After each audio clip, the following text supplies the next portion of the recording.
Have you ever felt trapped inside your own mind? Like your thoughts are shouting over each other, replaying the past, predicting the future, and drowning out the peace of the present? You lie awake at night, reliving conversations that already happened, worrying about ones that might never come. You try to silence the noise, but the noise grows louder. Marcus Aurelius once said, "You have power over your mind, not outside events." Realize this, and you will find strength. But how do you actually find that strength? When your mind itself feels like a battlefield? Overthinking is the silent destroyer of peace. It takes simple moments and twists them into endless scenarios. It makes you question yourself, your choices, your worth. But here's the truth. Your mind is not your enemy. It's a tool, a powerful, disciplined weapon, if you learn how to use it. In this video, we'll explore 10 practical, Stoic strategies to conquer overthinking, not through theory, but through timeless wisdom from the greatest minds who ever lived. Because overthinking isn't solved by wishing for calm, it's solved by training for it. If you've ever felt trapped in your thoughts, this is your guide to freedom. And if you value the pursuit of wisdom, strength, and self-mastery, then take a deep breath, because this journey begins now. Make sure you subscribe to Stoic Beam, where ancient philosophy meets modern life, and together, we'll learn how to silence the noise and master the mind. 1. Visualize your overthinking as an external force. Overthinking doesn't arrive with a warning. It starts quietly, a single doubt, a small question, a what if. But soon it spreads like fog across the mind, covering everything in uncertainty. Before you realize it, your thoughts are no longer your own. They're leading you in circles, pulling you into imaginary battles that never end. In moments like this, remember, you are not your thoughts. Marcus Aurelius once said, "The happiness of your life depends upon the quality of your thoughts." But the Stoics didn't mean that we must control every thought. They meant we must learn to recognize which thoughts deserve our attention and which do not. Imagine your overthinking as something outside of you, a storm passing over a mountain. You are that mountain, steady, unmoving, ancient. The clouds of worry may swirl around you, but they are not you. They come, they go, but you remain. When intrusive thoughts appear, don't fight them. Observe them. Picture them as passing clouds or as noise in a crowded room. You can't stop the noise, but you can choose not to listen. This is one of the greatest Stoic practices, the art of observation without attachment. When you watch your thoughts instead of wrestling with them, you take away their power. They lose their grip because they feed on your attention, and when you no longer feed them, they fade. Try this. The next time you catch yourself spiraling, pause. Close your eyes for a moment, and imagine your thoughts as bubbles floating away, one by one. They're not part of you, they're just visitors. Let them pass. With time, this mental discipline becomes a reflex, a natural defense. You'll start to realize that you've always had control, not by force, but by awareness. You are not the chaos in your head. You are the calm that watches it, and that calm is your true strength. 2. Take control by refocusing your energy. When your emotions start to spiral, the Stoics teach one crucial discipline: refocus your energy, because where your attention goes, your power flows. You see, when someone offends you, when life disappoints you, or when circumstances become chaotic, your natural instinct is to react, to argue, defend, or retaliate. But the moment you do that, you surrender control. You hand over your peace to someone who might not even value it.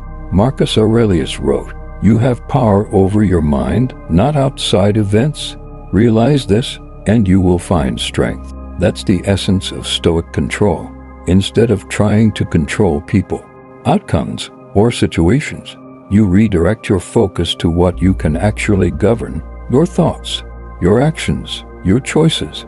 Think of it like this. When a storm comes, you can't stop the wind, but you can tighten your sails. You can't silence the thunder, but you can calm your heart. Every time you refocus your energy from reaction to action, from anger to understanding, from chaos to composure, you reclaim power. You shift from being a victim of emotion to the master of your inner state. So the next time someone provokes you, pause. Don't feed them your energy, channel it into something higher. Take a walk, journal your thoughts, reflect on what's within your control. Because the moment you do that, you're not just managing emotions, you're training the mind of a philosopher. 3. Practice the pause, respond. Don't react. There's a sacred moment that exists between what happens to you and how you choose to respond. The Stoics call this moment the space of freedom. Most people never see it. They react instantly out of anger, fear, or pride, and later regret the damage done in those few seconds. But the Stoic sees differently. He pauses, he breathes, he observes his own impulse before acting on it. Epictetus once said, "It's not what happens to you, but how you react to it that matters." That reaction, that single heartbeat of choice determines whether you remain a master of your emotions or a slave to them. When someone disrespects you, you feel the fire rise inside. But instead of letting the fire burn outward, you let it burn inward as discipline. You inhale deeply, creating that small distance between stimulus and response, and in that space, wisdom enters. The pause is your shield. It's where reason replaces rage. It's where you remember who you are, instead of becoming what the world provokes you to be. So the next time you feel tempted to react, stop. Count your breaths. Feel your heartbeat slow. Ask yourself, what would the wiser version of me do right now? That question alone can save relationships, protect your peace, and preserve your dignity. Every pause you take is proof of mastery, proof that you are no longer ruled by impulse, but guided by principle. 4. Reframe your perspective. Turn pain into power. Every hardship you face carries two paths, one that destroys you and one that transforms you. The difference lies not in what happens, but in how you choose to see it. The Stoics taught that the mind is the true battlefield. Marcus Aurelius wrote, "The impediment to action advances action. What stands in the way becomes the way." Those words are not just poetic, they're a blueprint for survival. When life tests you, your first instinct is often to ask, "Why me?" But the Stoic asks, "What can this teach me?" That shift in perspective changes everything. Pain becomes your instructor. Failure becomes feedback. Rejection becomes redirection. And what once felt like punishment begins to feel like preparation. The truth is no one escapes pain, but those who learn to reframe it grow stronger, calmer, and more unshakable than ever before. Because once you stop asking life to be easy, you start becoming powerful beyond measure. So when things fall apart, don't curse the storm. Stand in the middle of it and say, "This is where I rise." That's the Stoic way, to transform every obstacle into an opportunity for growth, every wound into wisdom, every loss into inner strength. Your perspective shapes your peace, and once you master how you see, nothing in this world can break you from within. 5. Accept what you can't control, the art of inner peace. There comes a time when you realize not everything is yours to control, and that truth, though painful at first, is what sets your soul free.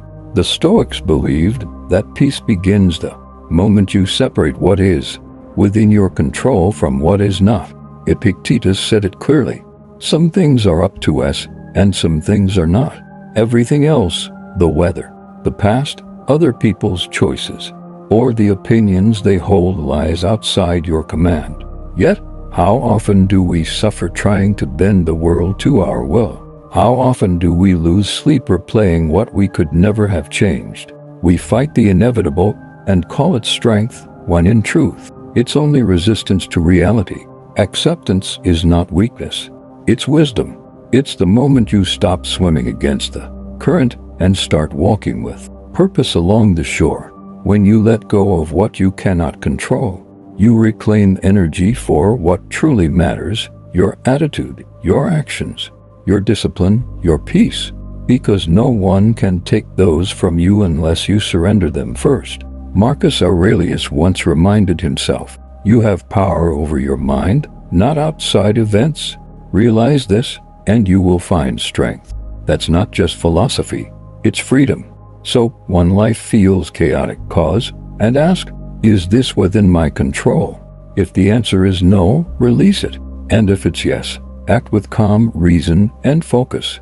That's how the Stoic finds peace in a world that never stops moving, not by controlling everything, but by mastering the only thing that ever truly mattered, the self. 6.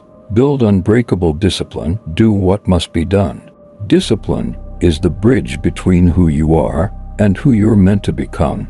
Without it, dreams die quietly, not from lack of desire, but from lack of consistency. The Stoics knew this well.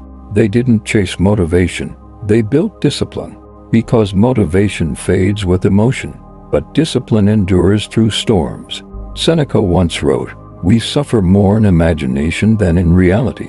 Most people fail not because the task is impossible, but because their mind convinces them it's unbearable. The Stoic pushes past that illusion. He acts not because he feels ready, but because duty demands it. Wake up tired, you move anyway. Feel afraid, you face it anyway.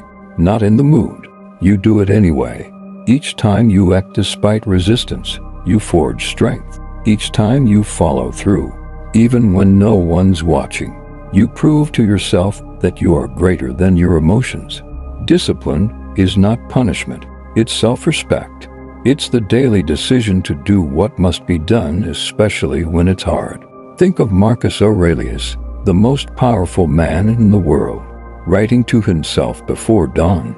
At daybreak, when you reluctantly rise, let this thought be present: I am rising to the work of a human being. That's what discipline is, rising to the work of being human fully, honorably, and without excuses. So stop waiting for the perfect moment. Stop needing to feel inspired. Instead, act with purpose, with duty, with fire. Because when your discipline becomes stronger than your emotions, you become unstoppable. And nothing in this world, not pain, not fear, not failure, can break you. 7. Embrace solitude. Find strength in stillness. In a noisy world that never stops talking, silence has become a rare form of power. We fear being alone because solitude forces us to confront ourselves, our thoughts, our pain, our truth. But the Stoics knew that solitude is not loneliness. It is clarity. It's where the mind returns to its natural rhythm, calm, aware, unshaken. Marcus Aurelius ruled an empire surrounded by chaos, yet he often wrote in solitude. Nowhere you can go is more peaceful, more free of interruptions, than your own soul. Those words reveal a timeless secret. Peace isn't found in escape, it's found in stillness. When you learn to be alone, you stop chasing noise to fill your emptiness. You begin to hear your own wisdom, the quiet voice beneath all distractions. And in that stillness, you remember who you are. Solitude teaches you strength without validation, peace without approval, and purpose without applause. It is in your quiet moments that your character is rebuilt, your clarity sharpened, and your inner power reborn. So take time to step back, turn off the noise, sit with your thoughts, no matter how uncomfortable they feel. That's where real growth begins, not in constant movement, but in sacred stillness. Because only the person who is comfortable being alone can truly connect deeply with others. Only the person who has mastered silence can speak words that carry real weight. In solitude, you don't lose yourself, you meet yourself, and that encounter will change everything. 8. Choose your circle wisely. Protect your energy. Not everyone deserves access to your peace. Not everyone deserves a seat at your table, because energy is sacred, and the people around you will either fuel your growth or drain your soul. The Stoics understood the power of association. Seneca warned, associate with those who will make a better man of you. Your circle is not just a group of friends, it's a reflection of your destiny. If you surround yourself with chaos, you'll absorb it. If you surround yourself with wisdom, you'll rise to meet it.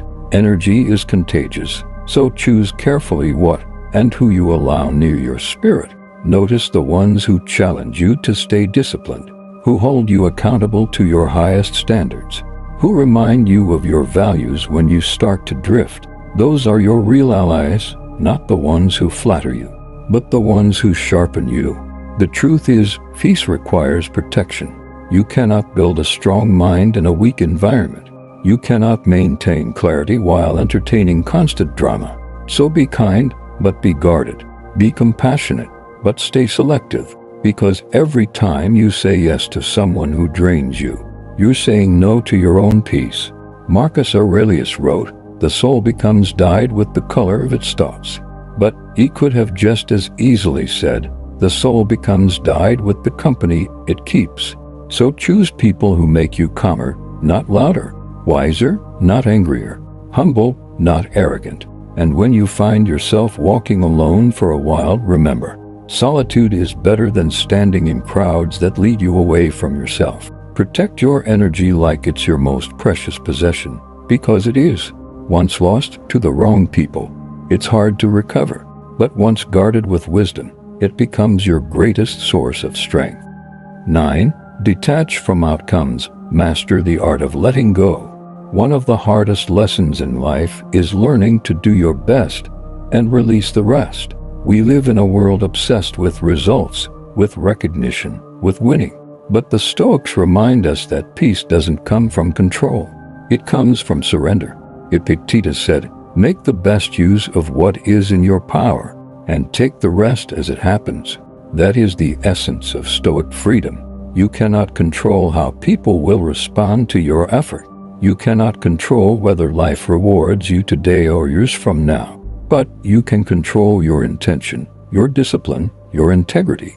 And that is enough. When you attach your happiness to outcomes, you hand your peace to things beyond your reach. But when you focus only on what you can do with clarity and calm, you rise above the chaos of uncertainty. Imagine a warrior who enters battle not for victory, but for honor. That's the Stoic way. He fights with everything he has, yet accepts whatever comes because his peace was never tied to the result, only to his duty. Detachment doesn't mean apathy. It means strength. It means doing your work with full heart, then letting life unfold as it must. Marcus Aurelius lived by this truth. He wrote, "Never let the future disturb you. You will meet it, if you have to, with the same weapons of reason which today arm you against the present. So don't cling. Don't beg for outcomes. Plant your seeds with intention. Water them with patience, and trust the timing of nature. When you stop demanding that life go your way, you begin to see that it's already guiding you where you're meant to be. Let go, not because you've given up, but because you're finally free. 10. Live with purpose. Leave a legacy of strength. One day, your time will run out. The world will go silent around you. And all that will remain is the mark you left behind, not in words, but in how you lived. The Stoics understood this truth deeply. They spoke often about memento mori, remember, you must die. But they didn't say it to cause fear. They said it to awaken purpose. Marcus Aurelius wrote, "You could leave life right now. Let that determine what you do and say and think." Those words are not morbid. They are liberating. Because when you remember that life is short, you stop wasting it on trivial things. You stop arguing with fools, chasing validation, or fearing opinions. You start living with fire, with intention. Purpose is not found, it's forged. It's built through struggle, sacrifice, and daily commitment to something greater than yourself. Whether that's becoming wiser, more disciplined, or more compassionate, purpose gives your pain meaning. The Stoic doesn't live for applause. He lives for alignment. He lives in a way that, if the world were to end tomorrow, he could say, "I lived well. I stayed true to my principles. I became the person I was meant to be." So ask yourself, what legacy are you building? When people remember you, will they recall a person of excuses or a person of strength? someone who followed the crowd, or someone who stood firm in truth. Your purpose doesn't need to be loud. It just needs to be real. Each act of courage, each moment of self-control, each time you choose virtue over ease, you shape the invisible statue of your character. And when your time finally comes, you'll leave behind more than memories. You'll leave a living example of what it means to endure, to rise, to live wisely, and to die free. That is the Stoic legacy. That is your purpose. The Stoic Beam outro. In the end, everything we've spoken about comes down to this. Life is short, time is fragile, and every day you wake up, you're standing at the edge of two choices: to live like everyone else, or to live as a Stoic, awake, disciplined, and unshaken. The world will test you. It will challenge your patience, provoke your emotions, and try to make you forget your strength. But remember, no one can take your peace unless you hand it to them. No one can control your mind unless you let them in. Be the calm in the storm. Be the one who endures without complaint, who stays kind without becoming weak, who rises no matter how many times life pulls you down.